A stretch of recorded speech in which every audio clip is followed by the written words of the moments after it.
Hello, I'm here to talk about who inspires me. And the person that inspires me the most is my cousin, Yakima Deloatch, aka Kima. I'm Tima, she's Kima. We're the dynamic duo. What makes her so phenomenal and inspiring is the fact that she is a major food enthusiast. She is a yogi. I think I said that right. Masterful at yogi. Um, she is soon to be an author this year, and she's also a breast cancer survivor. What makes her so unique about her being a breast cancer survivor is the fact that she was diagnosed at the age of 31, and her mother, my aunt, Gardenia Reed, was also diagnosed at the age of 31 with breast cancer. Unfortunately, my aunt is no longer with us, but that's one of the reasons why a fire was lit underneath Kima when she was learned of her diagnosis. It gave her the strength to want to fight harder and push harder to beat this disease because her mother was not able to, and she wants to be able to tell her mom's story since she's not here to do it. My Aunt Gardenia was such a beautiful woman. She exuded strength and faith throughout her battle with breast cancer, and she stayed smiling, and Kima did too, and Kima still smiles. She is an overall inspiration to me, and she is an advocate for not only physical wellness but also mental wellness. She believes you should educate yourself in the current women's health issues. You should educate yourself with your family's medical history, and you should also educate yourself by knowing your own body. If you conduct monthly self-examinations, breast examinations, you will be able to notice any slight changes, and you'll be able to notify your doctor quickly so that if there is anything that needs to be diagnosed, the diagnosis will come early. Most women don't get mammograms until they're over 40, and that's really sad, and that needs to change with our medical plans here in America, because a lot of women like Kima and my aunt get diagnosed well before 40.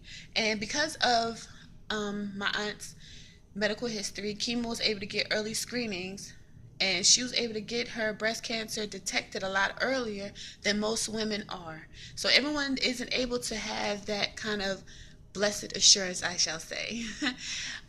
She practices yoga.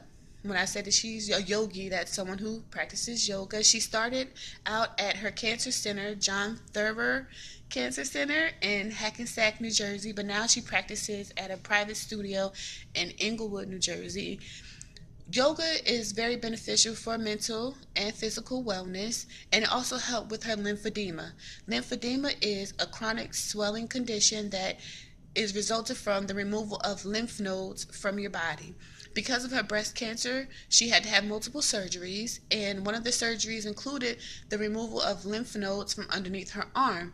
And because there are no more lymph nodes underneath her arm, her left arm, now she has lymphedema, which causes her left arm to swell up, and it can be very painful at times, and it can also create excessive swelling, due to extraneous activities and or because of the heat.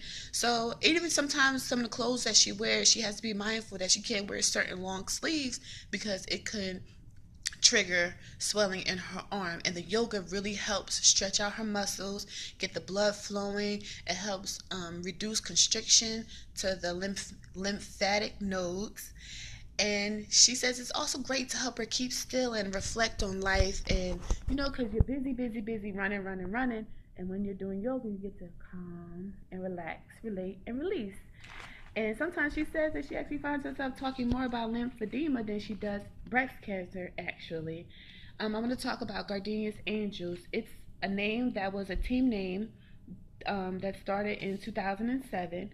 She has been walking with the American Society making strides against breast cancer in Newark. That walk takes place in Newark every year, and she started in 2005. In 2007, she invited some people to come with her, and because the team originated, that's how Gardenia's Angels name came about, named after her mother, Gardenia Reed, because she's an angel now, and she's watching over her and helping her continue on with this breast cancer awareness battle.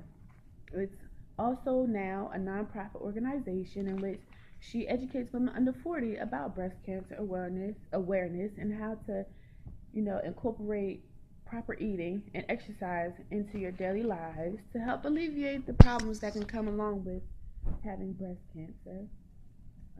She also She does many speaking engagements, and she also hosts Soul for the Cure. That's something that Gardenia's Angels funds each year. It's where you have comedians and singers from the local area here in New Jersey. They come and we have a great night, and the money that is raised goes towards breast cancer awareness. She is very enthusiastic about food festivals. So I asked her, what are your top three food festivals that you would go to? Because she's been to them in many different states. And she said her top three are the Food Network's Food and Wine Festival in New York City, the Smorgasbord in Williamsburg, Brooklyn, New York, and the Seafood Festival in Belmar, New Jersey. She also has a hashtag Foodie Survivor Girl. I'll put all the descriptions of where you can reach her at the bottom of this screen. And also, her book is coming out at the end of the year. Tracy's Bio is a breast cancer awareness nonprofit organization that is authoring a book is a compilation of African American authors that have all battled breast cancer, and they're all survivors. And she is a co-author of this book that comes out September 29th. And she's also coming out with her individual book October 14th. The titles will come later, and I will keep you updated. And one thing that strikes me so much about her struggle is that she's smiled through it all. And she has made this fight not about her, but about everyone. And I'm so proud to have her as my cousin and be able to tell people about her story. And she's just awesome.